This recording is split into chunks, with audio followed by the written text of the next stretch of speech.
Bonjour à tous, bienvenue dans votre émission 6 minutes chrono, le rendez-vous quotidien de la rédaction de Lyon Capitale. Aujourd'hui, on va parler de culture et de lecture avec les Nuits de la lecture. C'est la 9e édition. Elles se tiennent du 23 au 26 janvier partout en France et notamment à Lyon. L'idée, elle est simple, c'est promouvoir le livre et la lecture auprès de tous les publics. C'est très large et pour en parler, nous recevons Clotilde Depardet qui est directrice adjointe de la Bibliothèque municipale de Lyon. Bonjour Clotilde Depardet. Bonjour. Merci d'être venue sur notre plateau. On va rentrer dans le vif du sujet. Est-ce que d'abord vous pouvez nous dire comment ça se passe une nuit de la lecture? Dans quel lieu on peut trouver des événements pour les nuits de la lecture? Alors vous pourrez trouver différentes activités dans 5 bibliothèques du réseau des BM de Lyon, donc la bibliothèque du 2e, la bibliothèque du 6e, celle de la Guillotière, du Bachut et de Saint-Rambert. Voilà, donc si vous avez une bibliothèque en bas de chez vous parmi celles qui ont été citées, n'hésitez pas, alors toute l'année, mais du 23 au 26, en tout cas, il y aura différents événements. On va, pour l'instant, on ne rentre pas dans le détail, mais à quoi est-ce que ça peut ressembler une nuit de lecture? Voilà, c'est quelqu'un qui lit de manière un peu comme à l'école, ou est-ce que c'est plus convivial que ça? Comment ça se passe? Oui, vous avez prononcé le mot convivialité, c'est exactement ça. L'idée, c'est vraiment de se retrouver à la bibliothèque dans un cadre donc, qui incite à la lecture, mais pour échanger aussi, pour jouer, pour voir des spectacles, à l'image de tout ce qui est fait en fait tout au long de l'année dans les bibliothèques. Alors, il y a un thème cette année, enfin toutes les années, mais pour cette édition. Est-ce que vous pouvez nous le donner et puis peut-être nous dire un des événements qui est un peu phare de cette édition?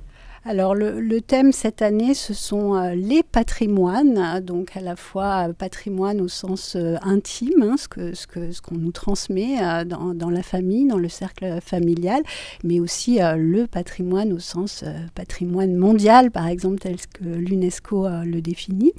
Et par exemple, à la bibliothèque de Saint-Rambert, il y a un habitant, Gérard Bouteille, qui a beaucoup travaillé sur l'histoire du quartier, qui s'est proposé pour transmettre tout ce qu'il savait sur cette histoire.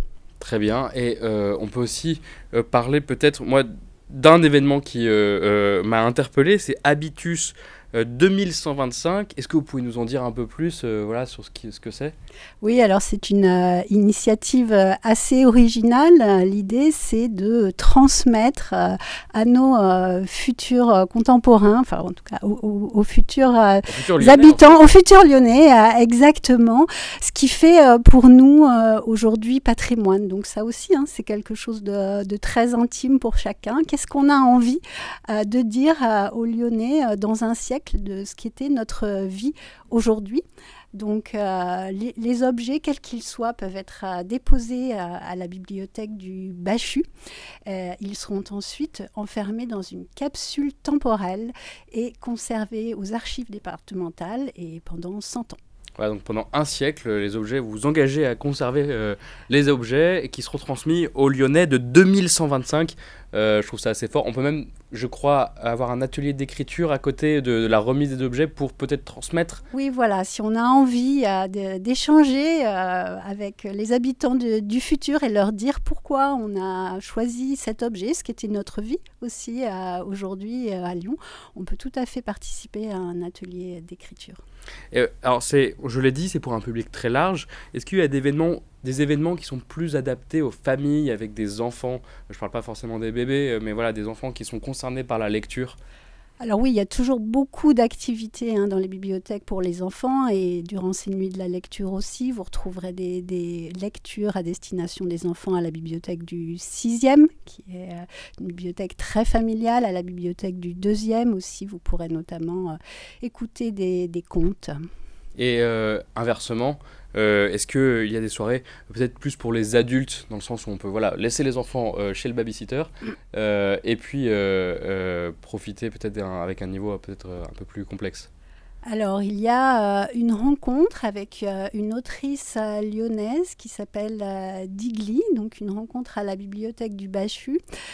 Digli est l'autrice d'un livre qui s'appelle Attendre l'aube, dans lequel elle écrit une lettre fictive à son arrière-grand-tante, qui était une personne qui a beaucoup compté pour elle, qui était une femme libre, émancipée, une sorte de modèle. Et donc Digli viendra discuter avec le public du Bachus sur les femmes aussi, le rôle des femmes dans la transmission de la mémoire et dans son histoire personnelle. Et est-ce que vous, à titre personnel, vous avez un coup de cœur sur ces nuits de la lecture à Lyon ?